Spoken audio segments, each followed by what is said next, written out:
finally back, guys. It is so good to be here after my month and a half long hiatus.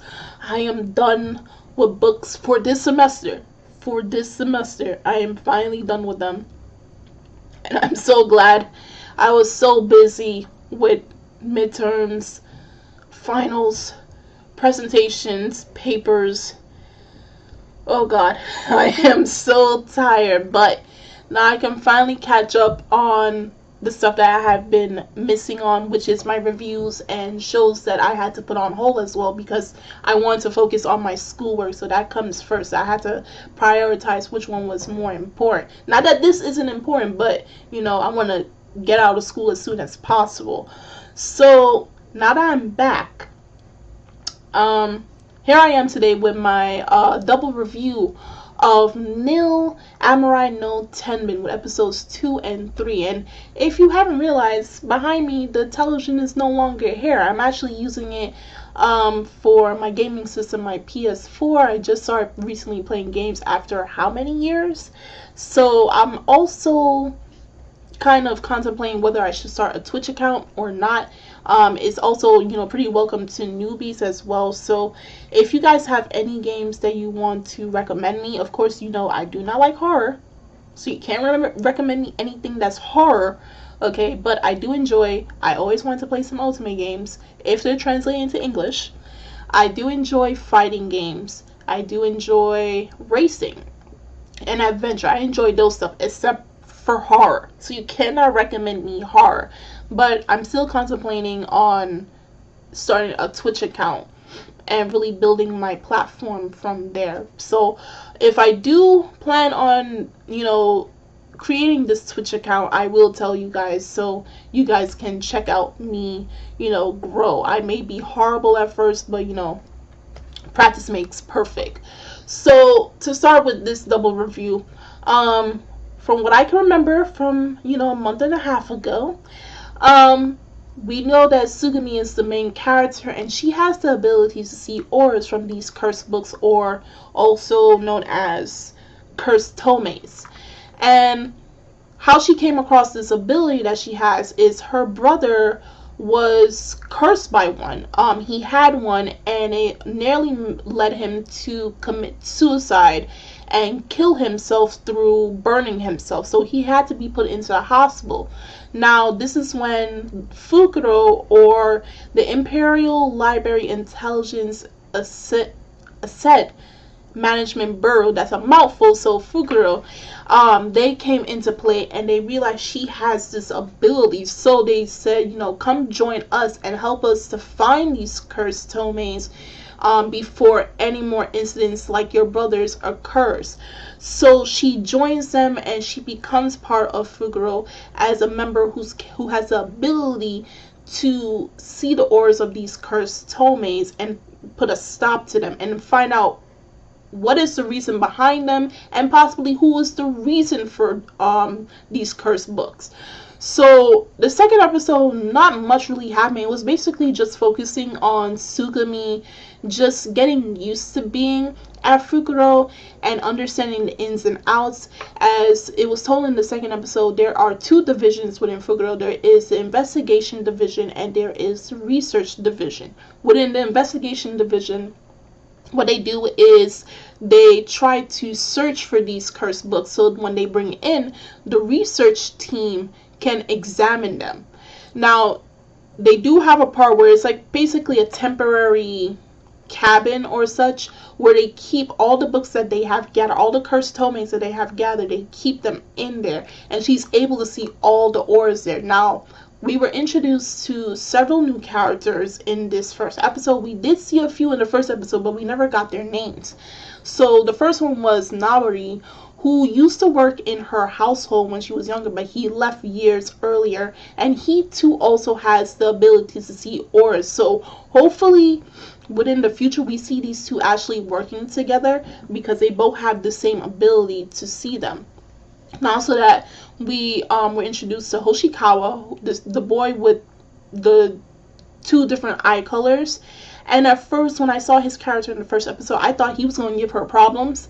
But it's actually find out everybody in this show is actually pretty nice to her. They're actually genuine and very nice to her and welcoming. So I don't think Tsugumi is going to have any problems while she's at Fukurou. Next, we were introduced to Motofumi and Migiwa, who is also the her brother's favorite author. He works there as well, just as an author and such. But for the most part, this episode we see her getting used to being there, as well as they went on patrol to see if they can find any cursed tomeis. But of course, she was unable to find any, so she was kind of frustrated that her ability wasn't any of help during the patrols. But the guys were, like I said, they're very caring and very kind, so they didn't really gave her any trouble and didn't make her feel any less than what she is. So this episode, not much really happened, but it is giving paveway for future episodes. So by episode 3, and I think they showed in the second episode as well, I believe they did, but in the third episode, this is where it actually gets interesting, somewhat. There is another group, and this group goes by the name of Kagutsuchi, or also known as the God of Flames, when you translate the God of Flames. So this group, what they do is they take any book that looks like a Japanese style notebook and they burn it, even if they aren't able to tell if it's a cursed tomei or not. Not only that, we were introduced to a character by the name of Rui, who you should, if you did, you should keep a close eye on this character, because they revealed truly who he was by the end of the episode. So while we have this group destroying the books, we also have where Fukurou are trying to protect the books because they want to be able to investigate and see who is behind it. Not only that, there are certain books that have black auras, and those that have black auras always have this crow feather that's attached to it as well. So we don't know what's the correlation between the books that have the black aura and the crow feather or the karasu attached to it, but they're trying to figure out what's the reason for it. And also, there was an incident in the episode where someone who had the book with a black aura he ended up dying because they were chasing him. He ran into the subway, ran into the tracks, and a train came and it killed him on the spot. So, like I said, these books causes people to commit suicide, to kill themselves. So, afterwards, they get a call saying that, the Kagutsuchi are on a rampant again. They're causing problems again, mugging people for their notebooks. So they're trying to chase them down. And Rui, who was so interested in Tsugumi throughout the entire episode, and she's telling him about Fukurou and herself and her ability, and we see he's becoming very interested in her. Not to say like he has any ill will or trying to misuse her or anything, but he has a genuine interest. We come to find out he's basically the head, because his outfit was obviously different, but he's basically the leader of this group that's destroying the books. Now, we know that he wants to destroy them because these books are killing people, but my belief is the reason why he's going towards this length for destroying these books is because early in the episode he mentioned how he lost both his parents 3 years prior to what's currently happening, and my guess is his parents died through the cursed tomeis. So that's why he's acting out and wants to destroy every single book there is in existence. So he tried to get Tsugumi to join him, but of course she's denying him. But he says, like, I'm going to, take you, just wait for me or something like that. So he's still interested enough to want Tsugumi to join his group. But of course, we're going to have where Fukurou is going to try to they are going to protect her since she does know of Rui. So it's kind of interesting. Now we have one group that wants to destroy these books because they kill people, and we have another group that wants to actually know the inside out and who is behind these books. So these two groups are going to be at odds from the rest of this season. Now, while both episodes were good and everything, and I did enjoy the third episode, there was a lot more stuff happening within that episode compared to episode 2.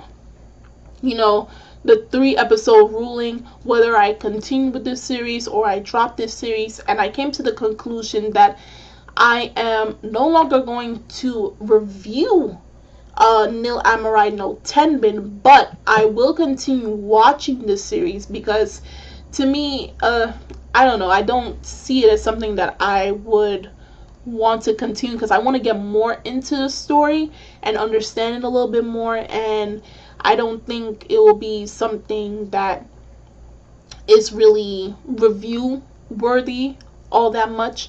So I'm going to drop it in terms of reviewing, but in terms of watching the series, I'm going to continue on with it. So if you guys saw episode 2 and episode 3 of Nil Admirai no Tenbin, do tell me your thoughts below and how you felt about these 2 episodes. Do tell me, have you continued with the series, have you dropped it, or have you put it on hold to watch it for a later date? I would love to hear that. And I'm Kimmy Chan of Anime Legends Podcast, and I will see you guys later. Bye.